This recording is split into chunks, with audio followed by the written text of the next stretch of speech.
بسم الله الرحمن الرحيم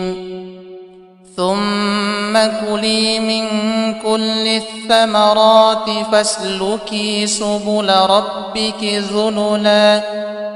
يخرج من بطونها شراب مختلف ألوانه فيه شفاء للناس إن في ذلك لآية لقوم يتفكرون وإذا مرضت فهو يشفين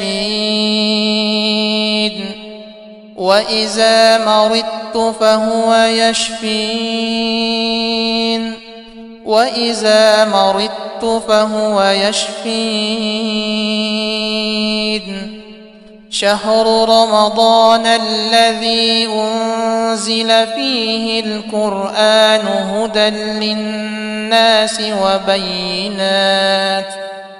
هدى للناس وبينات من الهدى والفرقان فمن شهد منكم الشهر فليصمه ومن كان مريضا أو على سفر فعدة من أيام أخر يريد الله بكم اليسر ولا يريد بكم العسر ولتكملوا العدة ولتكبروا الله على ما هداكم ولعلكم تشكرون ولو جعلناه قرآنا أعجميا لقالوا لولا فصلت آياته أعجمي وعربي قل هو للذين آمنوا هدى وشفاء والذين لا يؤمنون في آذانهم وقر وهو عليهم عمى أولئك ينادون من مكان بعيد اللهم عافني في بدني اللهم عافني في سمعي اللهم عافني في بصري لا إله إلا أنت اللهم رب الناس أذهب البأس اشفي أنت الشافي لا شفاء إلا شفاؤك شفاء لا يغادر سقما وننزل من القرآن ما هو شفاء ورحمة للمؤمنين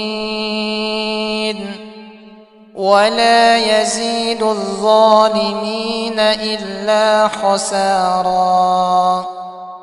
يا أيها الناس قد جاءتكم موعظة من ربكم وشفاء لما في الصدور وهدى ورحمة للمؤمنين وأيوب إذ نادى ربه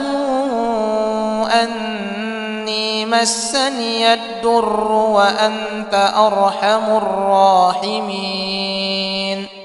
فاستجبنا له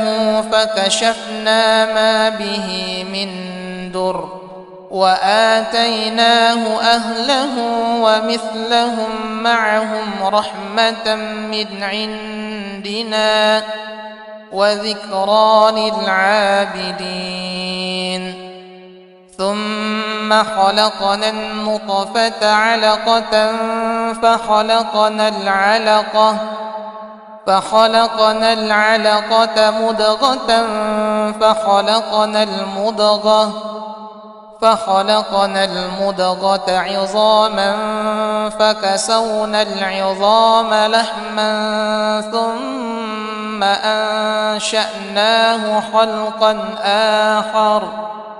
فتبارك الله أحسن الخالقين.